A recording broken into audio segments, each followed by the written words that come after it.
Hey everybody, welcome to Investing in Cannabis. I'm your host, Brandon David. As always, great show for you this week while you're at home, quarantine, got nothing to do. We got cannabis to discuss. We have Jonas of Herbes, which is a really cool high-end cannagar, hemp cannagar. They call them trophies, with a really interesting sort of new airflow mechanism that you have to try to really understand. But really interesting and timely for this week is he's also a pro basketball player. Jonas plays pro basketball in Iran, and he recently just stepped off a plane from Tehran. So we talk about life with Corona in Iran and how that affected the season, and ultimately why we're so lucky to live in the US, even in the days of Corona, the things that we have that we take for granted. It's a great episode, guys. In the middle of a crisis like this, it's really important to know who your partners are and how they can help you accurately assess risk. We all have some degree of risk, but in a time of crisis, it could be even more than we realize. And that's why I'm really happy to announce a new partnership that we have with Newfront Insurance. They're doing things totally differently. They've integrated a lot of technology into the transaction process, really streamline it. And recently we were having a very interesting discussion specifically about distribution companies and a license called MCP 65, which previously has only been able to come from one carrier. And now Newfront, which is a brokerage that works with a bunch of different carriers, they have new access to a carrier that can sort of bring in some competition. So there's not only one carrier left. Really interesting. If you're in that position, you should give them a call. Shout out to Marshall and Seth over at Newfront for supporting independent media, guys. You deserve to pick up the phone. They're there to help. First call is totally free. We've set up a new email for you to reach out specifically to them. That's ic@newfront.com, ic@newfront.com. They're waiting to hear from you. Tell them I sent you. All right, guys, let's jump back into the episode. This is Jonas of Herbes. I learned a ton. You're going to learn a ton. Tune in, listen up, get acquainted. What are you thinking about today? What did you wake up thinking about today? Honestly, it was just the nature of everyone right now in society. It's kind of like an unknown, fearful time, providing a way for them to enjoy their time through this, you know? Well, yeah, I mean, you're an entertainer on a few fronts. I mean, aside from your business, which is incredibly entertaining for individuals like me, but you're a professional basketball player. But maybe more interesting for this conversation, just to start, is like you're a professional Iranian basketball player. Right. What is Iran like right now? It's tough right now because the density of Tehran, their capital city, it's like downtown LA on acid. Like that's how packed it is. So it went from like 100 cases of corona to like 10,000 cases of corona in a week. So people are having a tough time. You know, they're quarantining themselves, which is responsible, but still it's like, when do I go to the store? And if I do go to the store, I got to wear gloves, got to wear masks. Some people put goggles on. It's a tough environment. So like holding inner peace with all that going on, like that was a real practice for me. Because out here we're blessed. We have so many things that we have no idea about, like roads where cars follow the law. We have air that's under certain pollution. We could wear shorts and shirts, and so many things that we can't do in some countries. And just coming back here is like you could be heart-centered in California, but can you be heart-centered where everything around you is fear and mayhem? The answer for me is no. The answer for me is, give me a second, let me breathe through this thing. Yeah. So that was a really good practice. But you're there to do a job. Right. I mean, there was a season. Right. And it just ended. When did the season end? So they canceled the season similar to how the NBA postponed it. Oh, man. So they postponed it, and then I came back. But as far as when the league was just going in full swing, amazing. Yeah. Amazing people, amazing food. The fans are nuts. And like in the last few weeks, like were people coming to the games? Like was there fear about we're going to get to your cannabis company, but I just think it's so topical right now. We should talk about it. Like Iran is in the news as this hotspot of Corona, and like a lot of things in the news, there's probably not as much validity to it as there could be. But are people coming to the games? Are they fearful? Like, what's the climate like, I guess? So prior, it got crazy pretty quickly. So everything was normal. We went to games, fans came. We actually only thought of Corona as an issue in China. We didn't think of it as like Iranian or global. So it was all good until we had a normal break period because there were some international games being held in Iran, between Iran and Qatar, and Iran and Syria, the national teams. And it was that exact week that this thing just got like out of control as far as the local media, the international media. So our last Iranian national team game against Qatar was held without fans. So at that point, it was like a serious thing, like, hey, what is actually going on here? But before that, we had no idea. We were pretty oblivious. So I just have a brief side question. I've been thinking about whether if the NBA has the playoffs with no fans, is there like any home court advantage left? Like in that game that you played in, is it like relevant where you are anymore? It's all a mental thing as far as habits, I think. So if I'm like a Laker player, instead of staying in a hotel and, I don't know, playing in, where would they play? Say Memphis? I don't know. Instead of being in a hotel, going to eat at the, the hotel restaurant and then taking a bus, you're with your kids in the morning.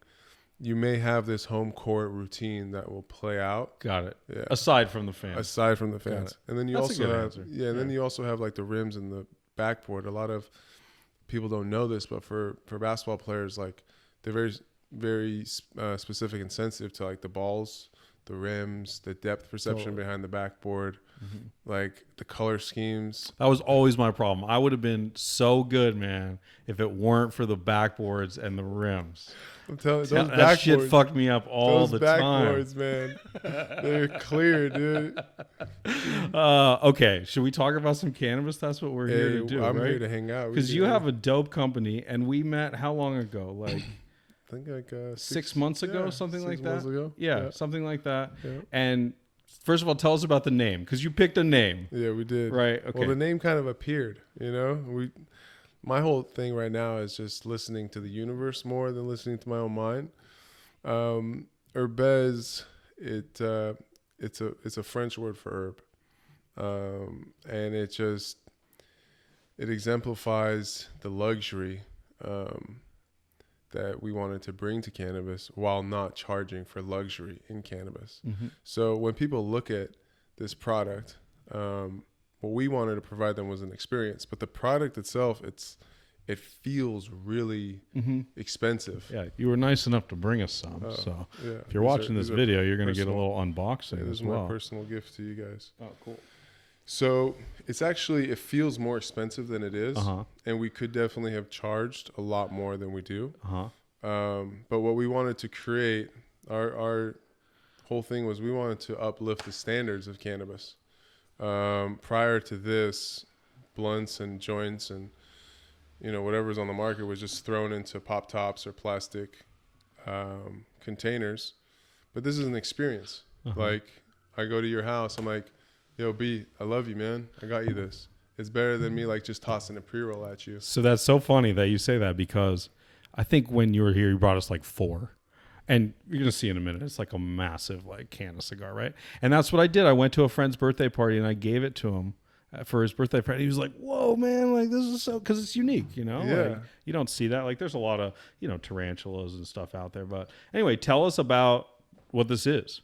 So that is a hemp leaflet, and inside of it has indoor flower, concentrate, and kief. We are the first and finest cannabis cigar or hemp blunt on the market. I think we should start with, you call it a cigar, but there's no tobacco in it. There's right? no tobacco at all. Actually, that was the main reason why we started this thing. In my family, some people have quit smoking cigarettes, and for them, pretty much they couldn't smoke blunts. They just simply couldn't do it. And we came out with this concept so that they could smoke cannabis without needing to do the tobacco thing. and that's basically how it started. And we've messed around with the glass tip filter. It's a patented concept, so it pulls like a cigar a little bit.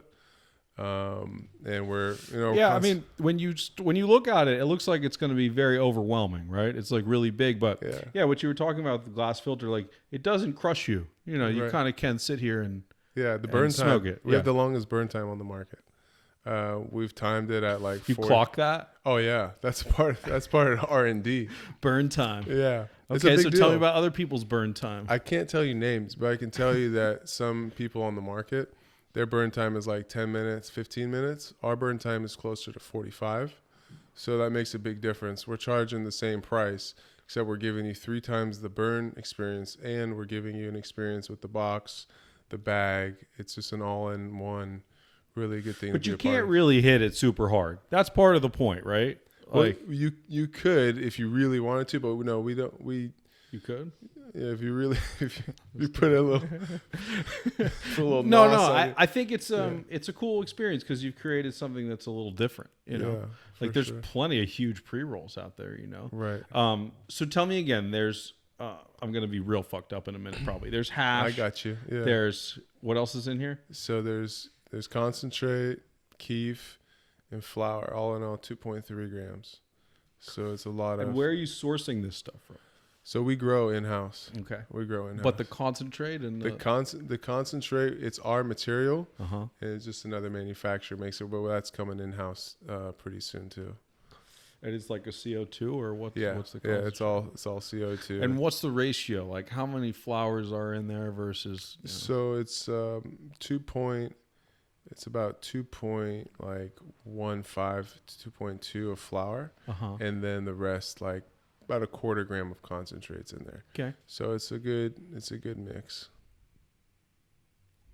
I don't recommend that people at home smoke the whole thing to themselves. Yeah, right? it should be for sure. Be careful. Yeah, unless you got friends over and you're really trying to like get lifted. Or you do a podcast about the cannabis industry. Yeah. But you can use that multiple nights. Okay. So we talked about how it's a little different, right? Yeah. But how long ago did you start this? And when you looked at the landscape then, right?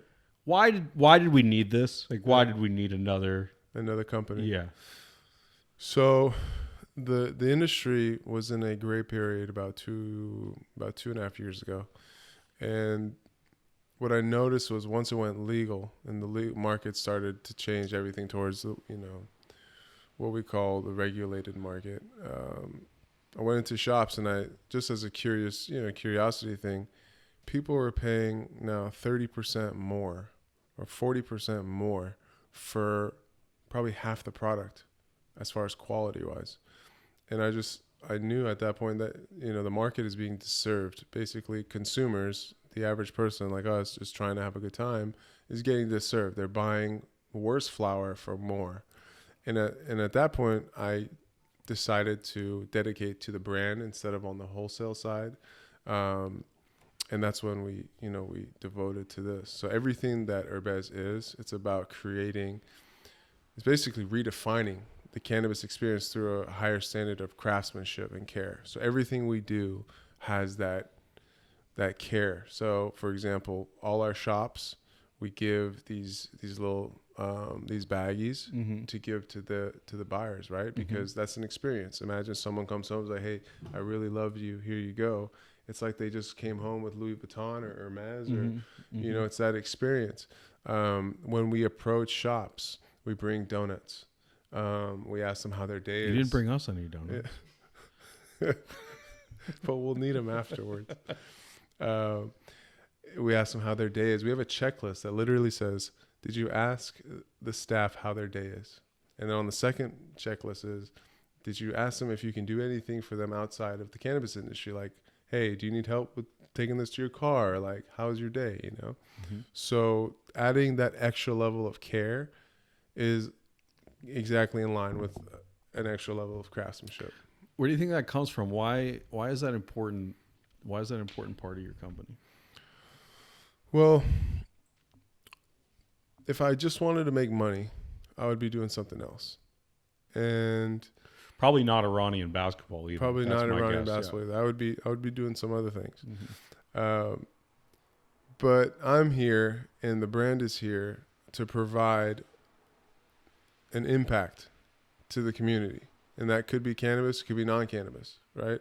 So we had an event last Christmas in Skid Row, and I bought up every baby wipe, every shampoo, every disinfectant, every Purell bottle that was in the surrounding markets just to get to these people, right?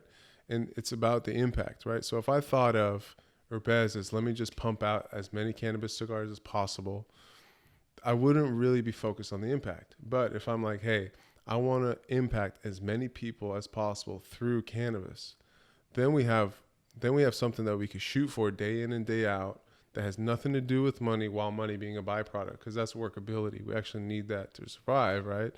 But that's not what we're thinking about every day. It's how can I really impact our fans or whoever is buying our product. So that's why we came out with the bag. That's why we came out with the torch. That's why we have the ashtrays. It's everything that goes into it. The torch is really nice. Thank you. It should be working. Yeah, there we go. Oh, that's nice.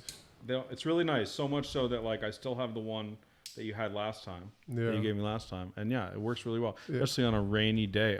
Yeah. Crazy in LA. They're reusable too. So sustainability is something. Oh, yeah. No, I refilled it. Oh, epic. Good. Because I had a refiller for my dab rig. You got it. Yeah, so it was the same thing. The same thing. Okay, so it's a beautiful thing you say. And clearly some of the values in your companies have come from you. You're a very like chill, kind of kind person like that. But like you've raised money for this business. How does that conversation go? You're like, yeah, like money's kind of a byproduct of what we're doing here. Like I'd be like, okay, Jonas, well, I'm looking to make money. So how does that go? So we are all self-funded. So Herbes is all self-funded. Money affects workability. Growing the company requires more of it, right? So that's something that we look at. All of our, the things that go into our COGS, our marketing expenses, every expense that goes into it's important. As far as like why my mindset has changed, because when you focus on just money, you lose the motor of what's actually running your stuff. So I think Shaq was quoting Jeff Bezos and was like, hey, you need to think about companies that are changing the way people live. So that's kind of, so my mindset is how can I change the way people live through cannabis, right? Okay. And then the money will definitely follow. And this has been just a recent revelation of mine, maybe 6 months. Yeah. Because for me, making money was more of a competition thing.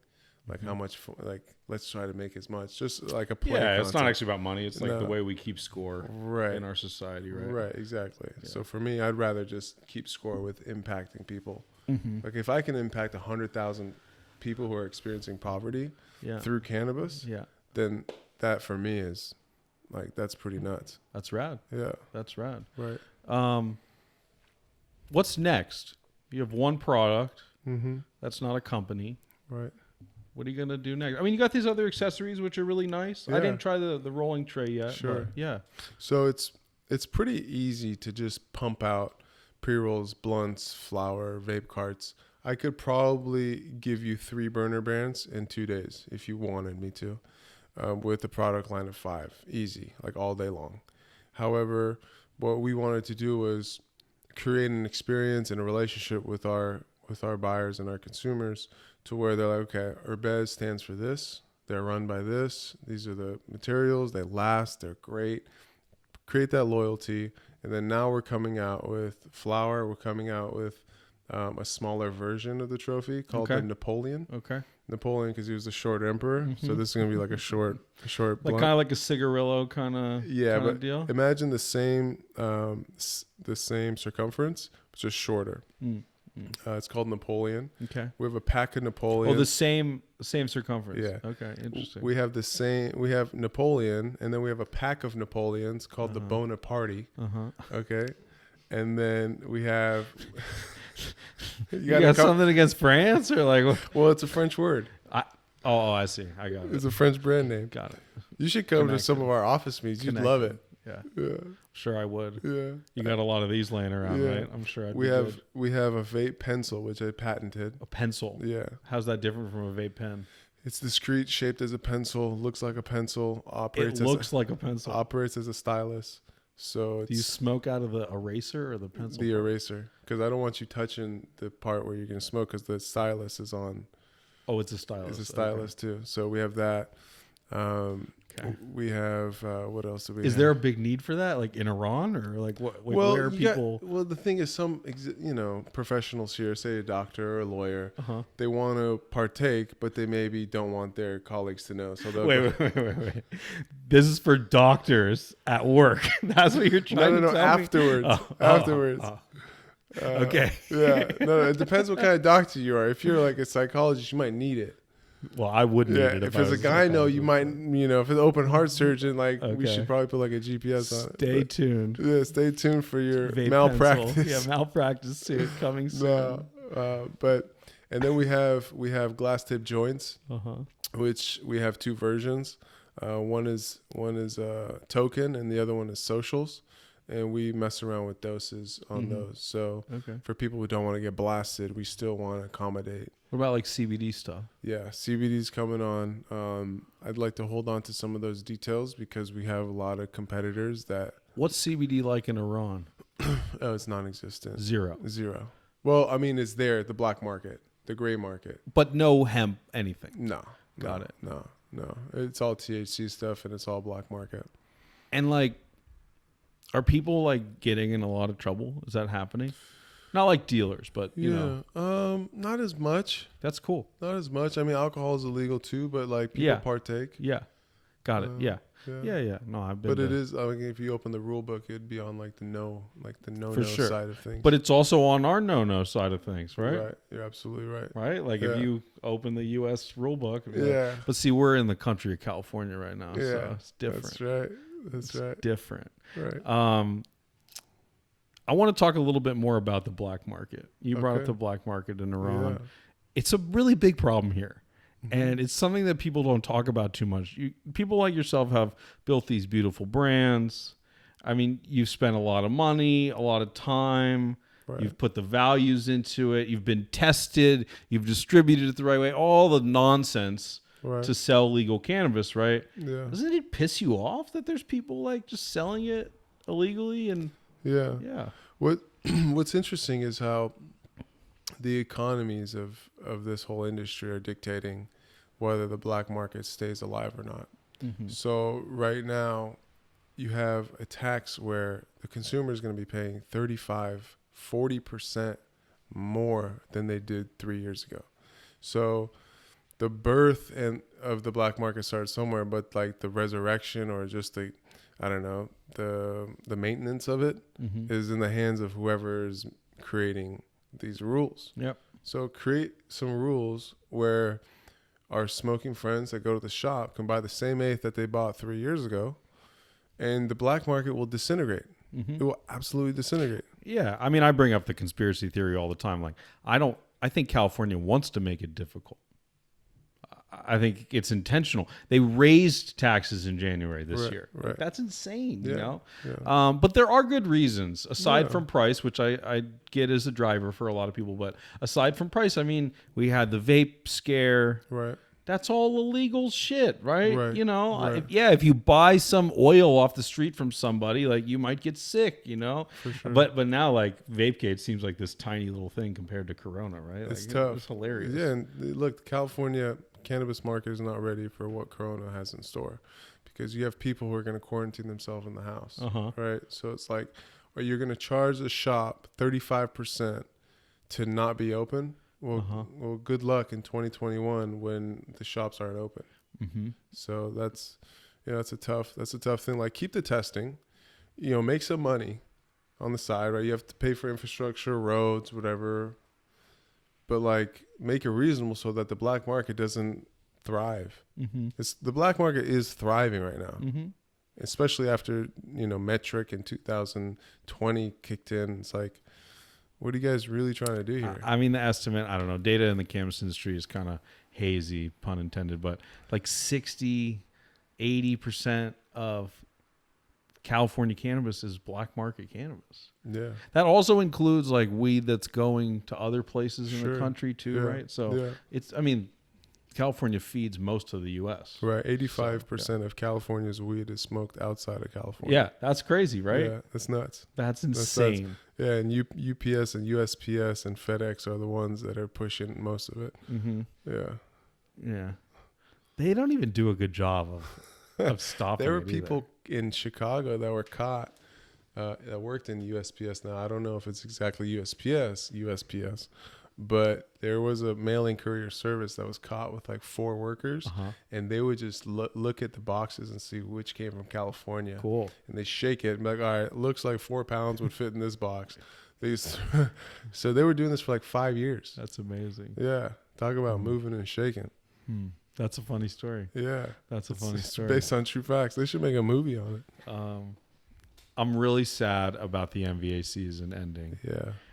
As a whole, just as a fan, Sure. because it's a lot of entertainment, and I don't really know what to do with my time. I have to like Right. read or something. Gotta you know? learn another language. No, English is the only language you need, man. I know that's really elitist, but I'm okay with it. Like, Yeah. you know, the international airline language Right. for air traffic control is English. Like, Right. if that doesn't convince you, like, Yeah. you know, that's it. I'm with you. No, I'm bummed too. I'm bummed, but I get it.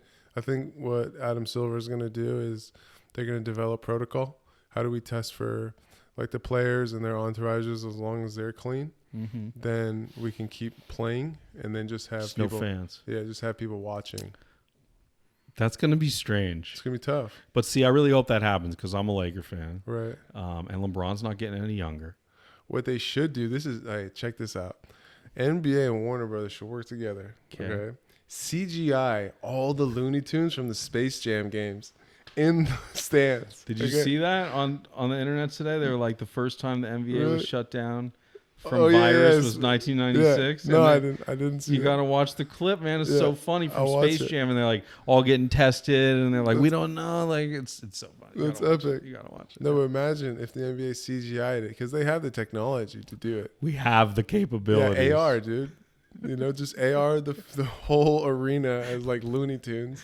Okay, I'm in. More people would watch. I'm in. More people, and then Are you raising money for this? check this out. The arena could rent the space to the NBA, like a penny a seat, for this like added service. Yeah. No, I don't think so. Yeah. But you see what they are coming with, though, is all the gambling stuff. Have you seen the NBA BR gambling? betting. Yeah, it's going crazy. Nuts. Yeah. That's so crazy. It's a that free you can world just- right now. Yeah, it really is. We just wide need, open. Like Kevin Costner in Waterworld just show up to land. That is an old reference. That's a Waterworld. You just made us look really old. I am with it. The though. Waterworld reference. Remember behind his ears, he had that little. They checked his ears. Like, I'm dude, not going to admit to it. I'm not going to admit to That's how you knowing. check if you're a merman, dude. You gotta check your ears.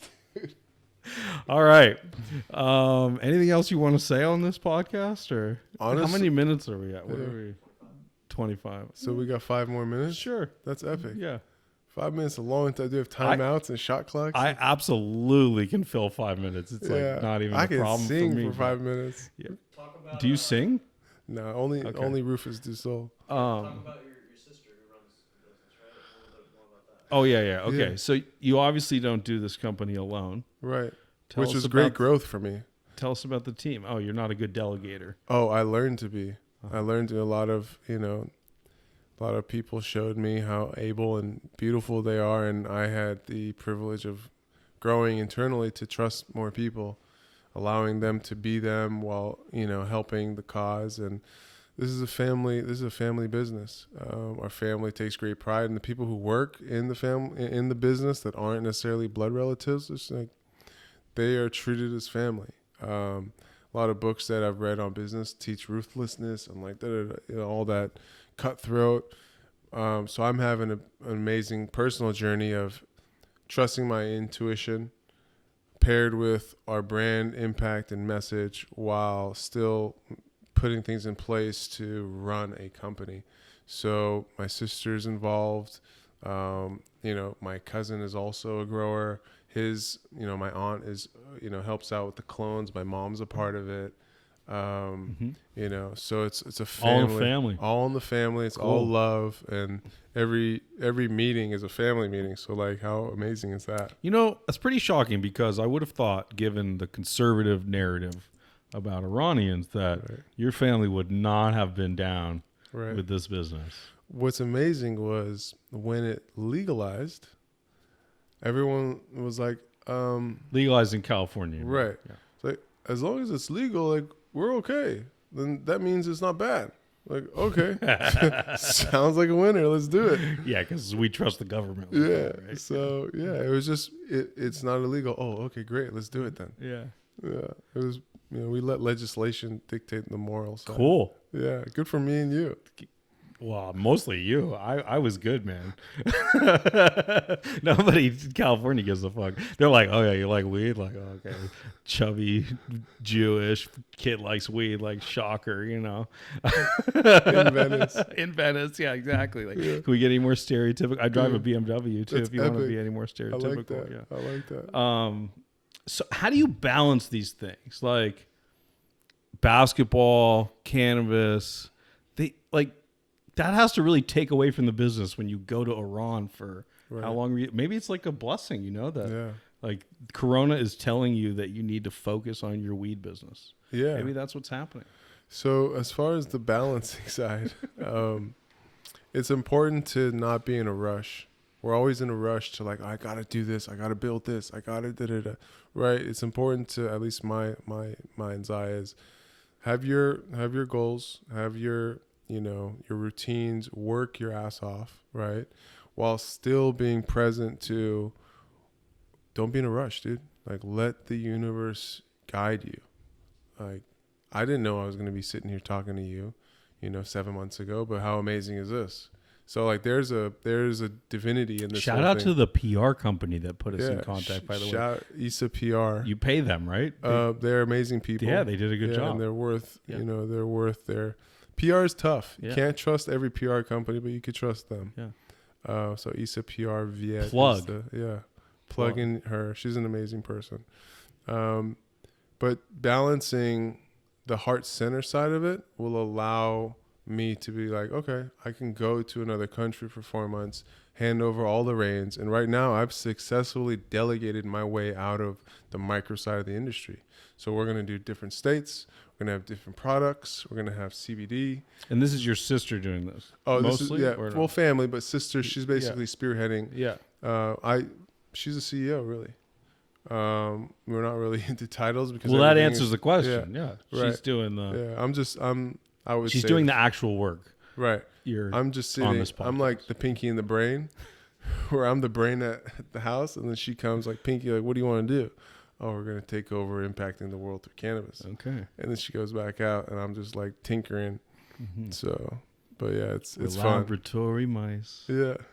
Our brains have been spliced. Now we're really old, Keep man. going, keep Stop. going, Can keep you going. stop bringing You up gotta keep these going. old-ass You gotta references? keep going though. No, I can't. Uh, We'll put it in the link. We'll put yeah, put a the little- YouTube. swipe up. In the link. That's down. Swipe up. So before we started talking this conversation, I asked you what your pregame music is. Yeah. And you had a really interesting answer. So I'm going to ask you again. Yeah. What do you listen for your pregame music? A mix between peaceful meditation on Spotify. So just get really into, you know, my center. And then if I want to kick it up a notch, I'll put it on Rufus Du Sol. I've had some great experiences with Rufus Du Sol. Just like lifted interstellar Matthew McConaughey type stuff.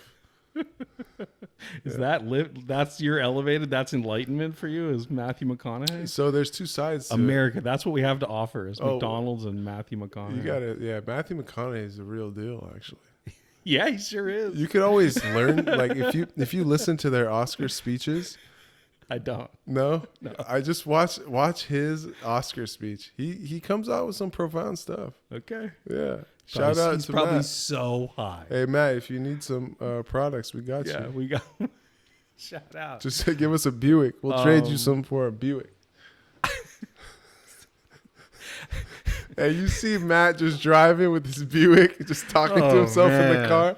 That's called hybrid. How can we help you, sir? How can our audience help you? Are you going to hire for something? Do you have to be in your family to work in the company? Is that a prerequisite? Well, we can just, you could be the token Persian. Okay. So are you hiring for something? Do you want us to go to a website? Yeah. Plug something. This is your moment. First things first, if your listeners follow what I'm saying, I would just want them to find inner happiness without any external effects. It has nothing to do with our company, it has nothing to do with anything. Just if you're having a tough time, just sit down and be like, what is actually making me upset? And it always comes down to like social norms and conditioning and what I don't have and what I want. So just get present to your awareness. And then after that, if you still got time, check out our Instagram, our website, and we'd be happy to provide you with products that'll take you another step in any direction that you want to go. Amazing. Yeah. I think that's as good a place to wrap up as any, man. Yeah. Thank you so much. Appreciate you. It's been fun.